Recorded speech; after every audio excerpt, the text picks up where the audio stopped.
ఇది అని చెప్పేసి వాడైతే ఏదో టమాటా అని చెప్పేసి అనుకుంటాం మేము 5 టమాటాలు ఎన్ని టమాటాలు ఇస్తా అంటాడు అంత టమాటా అట్లా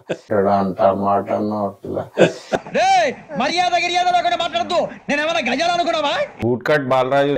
షో క్యాన్సిల్ చేశారు ఎందుకంటే ముగ్గురే వచ్చారు కాబట్టి ఎవడొస్తాడో ఎవడంటాడు అంతేనంటావా ఫస్ట్లీ తెలంగాణ భాషని ఖూనీ చేశారు భయ్యా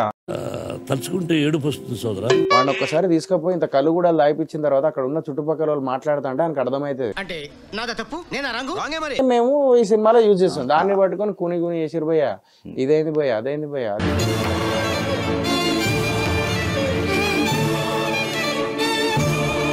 నా సినిమాకి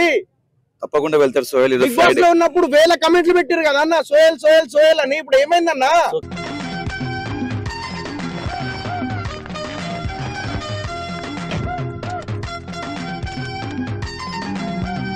ఇంకా మాట్లాడితే నేను ఏడుస్తా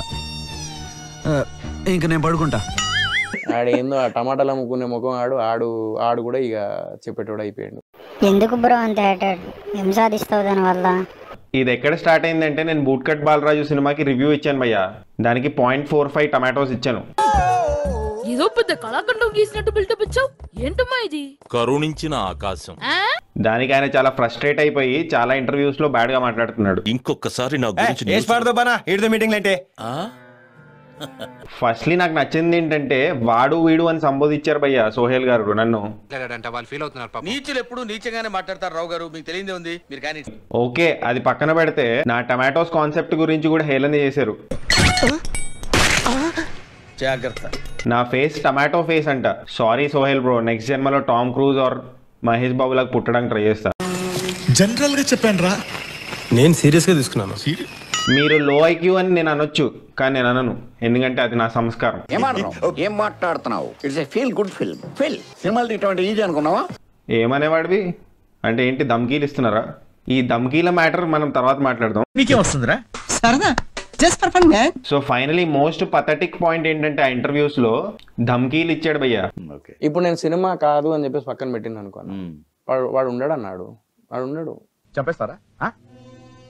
చంపేమన్నా నా మీద ఎందుకు అంత కోపం నీకు ఎలా కనిపిస్తున్నా నేను సినిమాలలో లేకపోతే వేరేలా ఉండేది అని అన్నారు సోహెల్ గారు కంట్రోల్ అవ్వకపోతే ఏమవుతుంది నీ మొహం చూస్తుంటే ఎందుకు కోపం అట్లేదు తమ్ముడు వచ్చిన పీకేది ఏం లేదు కదా ఒకళ్ళు ఒక ఒపీనియన్ చెప్తే వాళ్ళ ఫండమెంటల్ రైట్ ని యూటిలైజ్ చేస్తే ధమ్కీలు ఇస్తారా థ్రెటన్ చేస్తారా సోహెల్ గారు నువ్వు కొంచెం నోటితో తగ్గించాలి ఎన్నో సినిమాలకి నా ఆనెస్ట్ ఒపీనియన్ ఇచ్చాను ఏ ఫిల్మ్ స్టార్ వచ్చి నాకు ధమ్కీలేదు ఇలా రహాల్ బ్యాండ్ మారేతో ఖుదా క్యా కరేగా అని సామెత ఉంది ఐడియా ఉందా you mean band madam ya no idea ఇప్పుడు ఐడియా వస్తుంది ఒక ఆర్టిస్ట్ అయినా ఎవరైనా ముందుకు ఎక్కువ కాలం ఏదైనా ఫీల్డ్లో వెళ్ళాలంటే అది టాలెంట్ ఒకటే కాదు డిసిప్లిన్ ఉన్నోడికి టాలెంట్ లేకపోయినా ఎక్కువ అవకాశాలు ఉన్నాయి బట్ టాలెంట్ ఉండి డిసిప్లిన్ లేకపోతే వేస్ట్ పద్ధతి ఉన్నంత లాభాలు చూపిస్తాను సార్ నేను నమ్మండి సార్